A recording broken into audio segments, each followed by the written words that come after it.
Soy Mauricio Otero, desde el lugar de la investigación. Estamos con Nimsi Arellanes Cancino. Con Nimsi Arellanes Cancino, quien acudió desde México al segundo Congreso Internacional de los Pueblos Indígenas de América Latina, siglos XIX y XXI, en la Facultad de Ciencias Humanas de la Universidad Nacional de La Pampa. Nimsi, ¿cuál es la importancia de una cumbre, de un Congreso Internacional de Pueblos Indígenas en América Latina, en estos momentos en que hay una serie de paradojas y de metáforas que circulan por toda América? Bueno, en principio resulta trascendente por dos cuestiones importantes. La primera, que es una población mayoritaria e invisibilizada en muchas ocasiones en todos nuestros países, y en segunda, porque finalmente, viendo esta crisis civilizatoria que estamos viviendo en cuanto al medio ambiente, como también a razón de este neoliberalismo y capitalismo tan aberrante para nuestras sociedades latinoamericanas, se plantean las sociedades indígenas como una opción. Obviamente no todos los pueblos indígenas han podido tener ese desarrollo, ni han podido conservar sus costumbres ni sus culturas, pero sí como una opción ante esta aberrante manera de vida que estamos llevando en general. Antes de entrar en la conclusión del Congreso y en qué se avanzó, en los distintos parámetros que los países miden, derechos quitados, derechos ganados, en fin, el reconocimiento de pueblo, garantías, devolución de territorio, recuperación de sus patrimonios culturales, religiosos, en fin, rituales. En ese sentido, los pueblos indígenas de América Latina tienen un lazo común, el Amchetala, donde se coaligan no por necesidades solamente económicas, que son las menores, son más bien los círculos de viaje, las costumbres que se respetan, los pueblos que no tenían medida, no tenían división de la propiedad, no tenían cercado, en fin, que además hay un factor, lo vamos a aclarar, no tenían tampoco ninguna salvaguarda, digamos, de carácter capitalista, como usted acaba de mencionar. Podría considerarse que la América, antes de la llegada de los españoles con los pueblos indígenas que permanecían aquí, era una economía de qué tipo, para que si podemos hacer una síntesis de los países más que... Bueno, en principio, hay un criterio muy idealista de los pueblos indígenas a nivel americano, ¿no? En realidad sí que tenían una división de trabajo, sí que tenían una economía mercantilista que quizá no coincida con la parte capitalista de esta explotación tan desmedida, pero claro que sí tenían obviamente pueblos sujetos, pueblos tributarios, es decir, había también metrópolis que dependían y explotaban a los demás pueblos. De ahí que obviamente cuando vienen los pueblos españoles... emperadores, imperios, reinados. Por supuesto, claro que había nobles, había señoríos, había una serie de también de nombres que se le dieron a raíz de la llegada de los españoles. Si hubiesen estado unidos los pueblos, hubiera sido un poco más difícil que un puñado de españoles con flamencos, con judíos, negros, porque en fin, nosotros hablamos españoles y en realidad era también un imperio lleno de gente de diversos reinos y el territorio español era muy grande. Entonces estamos hablando incluso de flamencos, estamos hablando de personas que vinieron de diversos puntos de Europa a conquistar desde el principio, desde el siglo XVI, desde el siglo XIV, cuando llega a Colón. Si hubiesen estado más unidos estos pueblos indígenas, obviamente este puñado de conquistadores no hubiera logrado nada, lo que quiere decir que finalmente también había problemas, había divisiones, había diferencias entre los distintos pueblos. ¿Qué los hace ahora interesantes? Y creo que es algo que tenemos que saber cada vez más. Lo que los hace interesantes ahora, estos pueblos, muy aparte de sus tradiciones, más allá de sus tradiciones y de este folclorismo en que han caído, es justamente el manejo de sus territorios, el manejo del territorio donde viven, el manejo de técnicas tradicionales que podrían ser alternativas en algún momento para esta crisis civilizatoria, pero ante todo también ante las crisis alimentarias que nos vienen a partir de 2023, que ya están registradas. Por eso cada vez tenemos más bancos de alimento, que eso es algo que nosotros no, como ciudadanos de a pie, no lo sabemos a veces. Una pregunta que viene al canto de inmediato. Estados Unidos está haciendo un catálogo, un registro de marca de casi todas las producciones de de los pueblos americanos. ¿Qué sucede y cómo se antepone los pueblos y cómo se antepone los gobiernos a una especie de sustracción de sus propiedades? El problema que tenemos, y que yo creo que es a nivel latinoamericano... Hablando del TTP, ¿no? ¿Perdona? TTP. Ah, sí, claro. Trans-Pacific Partnerships. Bueno, lo interesante aquí es que el problema que tenemos realmente con nuestros gobiernos a nivel americano, yo incluiría incluso los Estados Unidos, es que no quieren a sus países. No han vivido nunca fuera. Hablando de productos, de frutos. No, a eso, justamente a eso voy.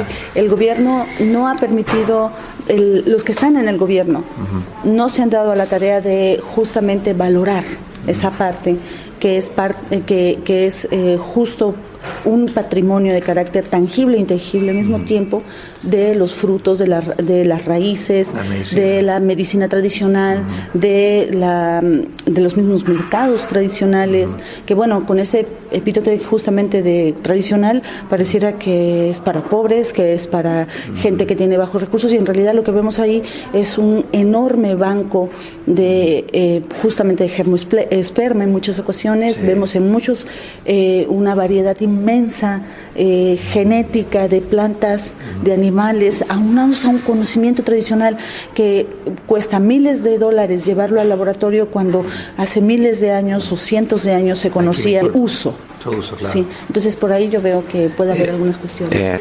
¿Ha mermado con la quita de territorios, con la ocupación de los territorios de los pueblos indígenas, ha mermado la producción de esta medicina, de estos alimentos? Más que solamente no ha mermado nada más por el despojo de territorio que es muy importante en esta parte de...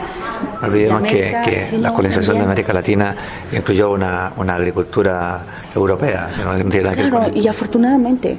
O sea, la mezcla de culturas es importante. Lo interesante aquí es... ¿Hablamos de un sincretismo también allí? Por supuesto, hay sincretismo. Definitivamente. Pero el punto no es ese. El punto es muy importante lo que usted dijo, ¿no? Que la medicina tradicional no se está perdiendo realmente solo por el despojo de territorio, sino también porque hay una vergüenza por parte de todos nosotros a reconocer ese genoma indígena que en algunas ocasiones se tiene y en algunos no, pero que culturalmente, por ser americanos, en muchas ocasiones lo tenemos in situ. Si nosotros reconociésemos en cada uno de nuestros países que justo nos vemos marcados por una población que en su momento fue mayoritaria y que ahora, por no tener el poder, por no tener la cuestión económica, ha reducido su número y también su influencia en el manejo del poder, quizá fuésemos mejores americanos. Otra pregunta que surge ahora con las conclusiones del Congreso. ¿Este Congreso en qué punto halló a los distintos pueblos que luchan por su emancipación o su recuperación de territorios, de economía, de rituales y de patrimonio económico? ¿En qué punto los halló y hasta dónde pretenden llegar y cuáles son los planes y las conclusiones del Congreso? Bueno, las conclusiones del Congreso giran en torno a 6 puntos, que son... ¿Cuáles eran primero los diagnósticos que se hicieron? Bueno, el pronóstico es que se tiene que avanzar más. ¿En qué nivel están los países? Bueno, los países están en un nivel... Las culturas, bien. Hay muchísimo sincretismo, esto es interesante. También en algunos países hay un autorreconocimiento, cosa que hacía falta. En otros pueblos están desapareciendo. Hay otros, por ejemplo, en el caso de Colombia, que se acaban de autorreconocer y el gobierno no admite justamente este reconocimiento de los pueblos, porque implica también reconocer territorio, y este territorio en ocasiones es muy rico en recursos naturales y es mejor extraerlos. No necesitamos ya conquistadores de afuera, sino gobernantes de adentro que no valoren lo de adentro. ¿Qué pasa con el reconocimiento a los pueblos originarios? Bien, los convenios, el convenio de Nagoya, el convenio 169, ¿qué pasa con ellos? ¿Está cumpliendo con eso? Es que cumplirlo se puede hacer. El punto es que tienen muchos vacíos legales que permiten justamente la expropiación, que permiten la pérdida justamente de prácticas culturales, que permiten justamente que sustraigan sus conocimientos y con ende también su cultura material de esos pueblos. ¿La UNESCO participa de este tipo de actividades? ¿Patrocina, hace algo la UNESCO? No, en este caso no. ¿La Naciones Unidas no hace nada por estos congresos? ¿Cuál, perdón? ¿La Naciones Unidas participa de estos congresos? En este congreso en particular no. ¿Y cómo son los fondos? ¿Cómo logran hacerlo? Bueno, los fondos fueron muy fáciles, todos colaboramos y generalmente estuvo la Facultad de Ciencias Humanas de la Universidad Nacional de La Pampa de aquí de Argentina, estuvo también... ¿Una curso estatal aquella? Sí, hubo un apoyo de carácter local para justamente la creación de este congreso y obviamente los fondos de quienes colaboramos en este congreso, así es. ¿Por cuántos días fue esta congreso? Fue una semana. Una semana. Así 7 días de trabajo intenso, discusión, en fin. Sí, de hecho fueron unas 6 mesas y cada mesa estuvo por la mañana y por la tarde. ¿Cuántos pueblos representados hubo? Recuerda, es diferentes países, se van por países. Vinieron países... de México hasta acá, ¿no? Sí, hubo ¿fue más mundial? Lo que no tuvimos latinoamericano. Lo interesante aquí fue que una representación. ¿Vinieron de Chile, por ejemplo? De Chile, mapuches, claro. ¿Mapuches vinieron? Fueron mapuches para allá, pero particularmente académicos que estudian mapuches, o sea, no fue una cumbre... ¿Vino Calfucura, por ejemplo, gente así? No. Chihuahilaf, ¿qué sería? No. Historiadores, sociólogos. Bueno, historiadores, sociólogos, antropólogos y lingüistas, así ¿Vinieron de la etnia mapuche? ¿Recuerda quiénes eran? No recuerdo, porque en general los quienes vinieron fueron académicos que estudian a los mapuches. Sí. ¿Cuál puede ser la decisión de un académico, digamos, no solamente en Chile, que no es... no pertenece a una cultura y de afuera? Está un poco, digamos, por un punto de mira... Si alguien no está inmerso, como leer una universidad, Abraham Lincoln, que la democracia era la del pueblo, por el pueblo y desde el pueblo.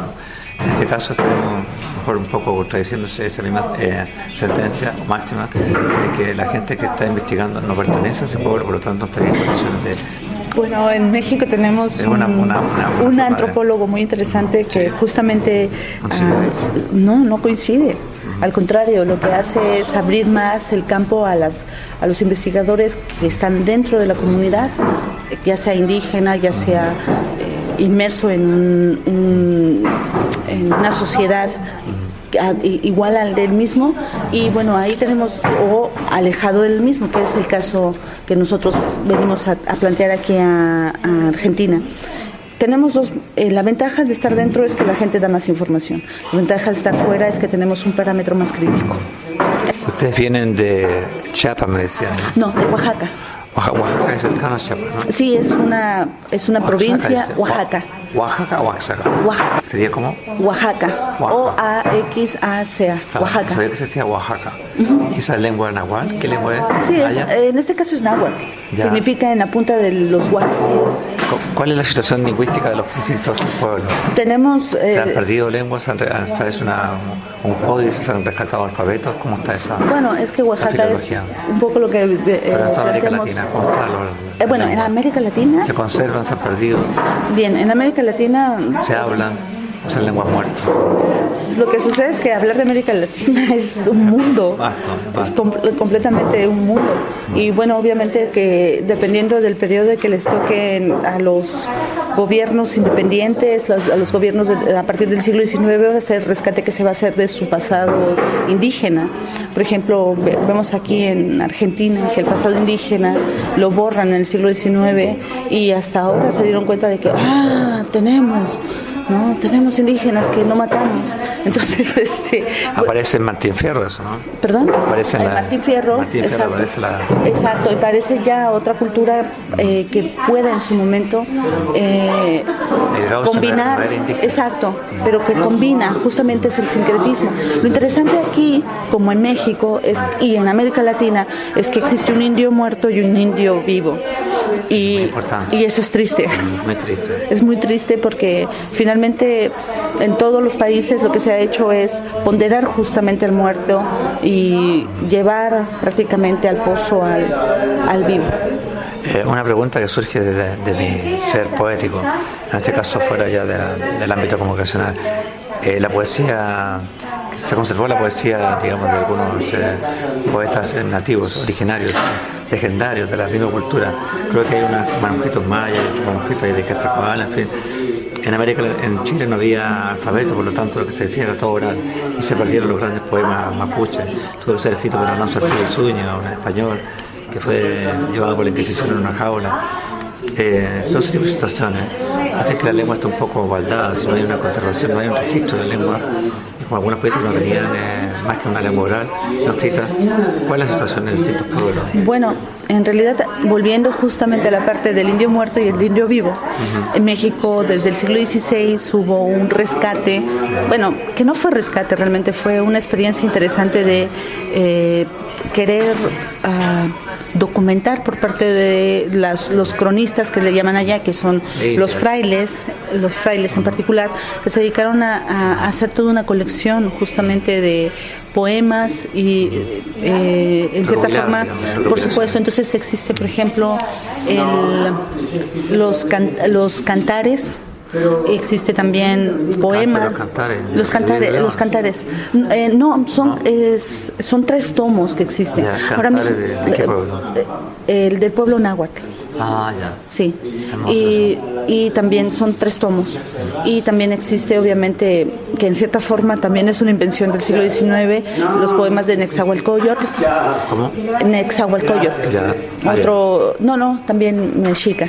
Ya. Náhuatl también, son de lengua náhuatl. También existen algunos rezos que son realmente poesía. Podría clasificarse como poesía religiosa en algunos pueblos. Popol Vuh, estamos hablando del tipo, ¿no? El Popol Vuh es un poema de creación. Ah, mire. Así es. Ya. Y eso se comparte entre ¿Se está leyendo Chiapas. Popol Vuh en las universidades de América Latina? ¿Están leyendo los estudiantes, por ejemplo? Desconozco si en América Latina se está leyendo, pero en Guatemala, por ejemplo, realmente no sabemos si se lee o no se lee. Lo interesante es que Guatemala, en esta última, que es el país colindante con nosotros, con México, sí que está haciendo como una especie de rescate, que también esa palabra es tristísima, decir que se rescata, pero de revaloración de sus pueblos cachiqueles, de sus pueblos de origen mayense, y a partir de ello también el Popol Vuh ha vuelto a... Entre las lenguas vivas que podemos nombrar hoy está la lengua de los guaraníes. Exacto, que también es... Esa lengua tiene una poesía preciosa. Usted la ha leído, usted sabe perfectamente lo que es. ¿Cómo está la situación de la lengua guaraní? Que se habla en Paraguay, también un poco en Uruguay, en el Chaco. ¿Cómo está esa lengua? Desconozco. Una lengua viva. Desconozco realmente. Que es muy bella, además, muy lírica. Desconozco realmente cómo está su situación, porque también tenemos un problema en América Latina que es terrible. O sea, nosotros preferimos ver al norte, preferimos ver a Oriente ahora con las nuevas transnacionales. Sí, preferimos aprender chino o mandarín, que están muy de moda. Preferimos hablar inglés. Exacto, que propiamente aprender otra lengua, ¿no?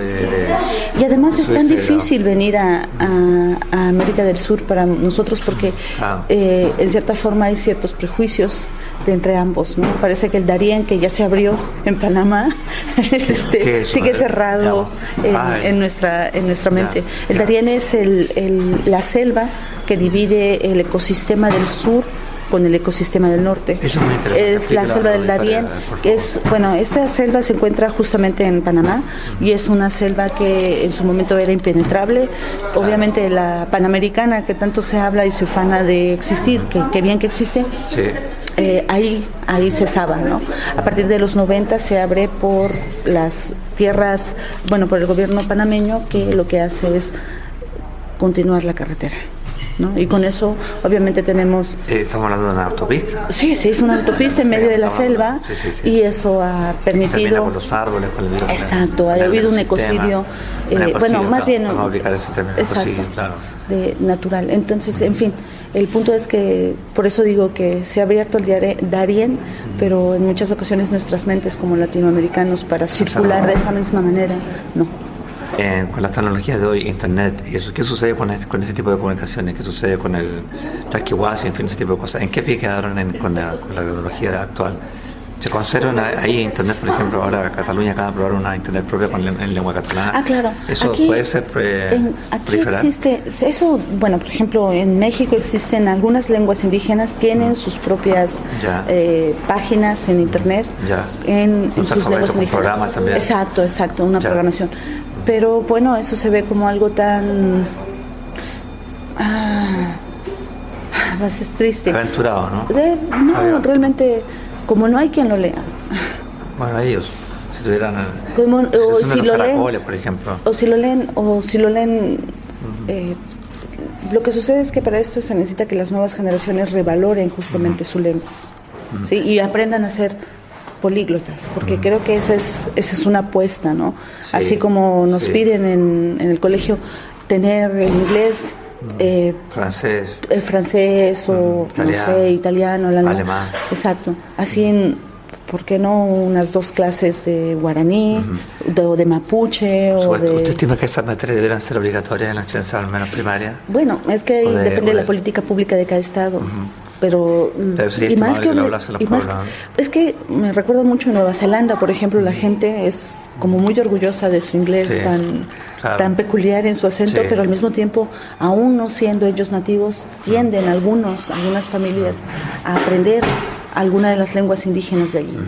Y eso les hace ser más orgullosos de que cuando vienen y juegan alguna esta especie de fútbol americano que se me fue el nombre, y hacen la danza, saben lo que están haciendo porque forma parte de su cultura, ¿no? Claro. Aún siendo ellos emigrantes. Entonces es muy rico justamente el sincretismo, y yo creo que eso nos hace falta. El chocolate es mexicano, ¿no? No, es mexicano, pero también en Venezuela se hace muy buen cacao, ¿no? O sea, son cuestiones. Y el chocolate lo venden desde Suiza, como algo de la ¿sabe por qué? Porque el mejor cacao se lo llevan de México y de Venezuela, y ahí nos dejan el de Vietnam. Claro, como tantos productos que son traficados y llevados de aquí como materia prima, nos venden de vuelta. Exacto, y nos lo venden más caro y nos lo venden con una técnica más refinada. Lo último, ¿cuántos acudieron de vuestra facultad acá? Venimos de dos universidades, de una universidad, de la Universidad Tecnológica de Huatusco, en Veracruz, y 3 venimos del Instituto, 2 venimos de CONACYT, del programa 2271 de CONACYT, que son los mercados tradicionales, y una estudiante del Instituto Tecnológico de Oaxaca. ¿Puede mencionarlas para que...? Con todo gusto. Saludemos. Claro que sí. La cultura y respaldar a los campesinos, a los desheredados. ¿Qué pueden decirle usted a la gente que está en sus comunidades, que han sufrido y que están soportando los rigores más hostiles en este momento para la cultura huilliche y mapuche? ¿Qué pudieran decir ustedes un mensaje a esos pueblos? Saludarlos. Pues un saludo. Yo creo que lo importante es y será siempre la educación que se pueda proporcionar. Señorita, ¿su nombre era? Daniela. ¿Usted? Bueno, que considero que son momentos difíciles, situaciones que venimos cargando a través de la historia, pero no hay que perder la esperanza. Dios está con nosotros y pues nos acompañamos, porque también nuestra realidad en México en muchos de los casos es similar. ¿Su nombre? Amparo Sosa. Sí.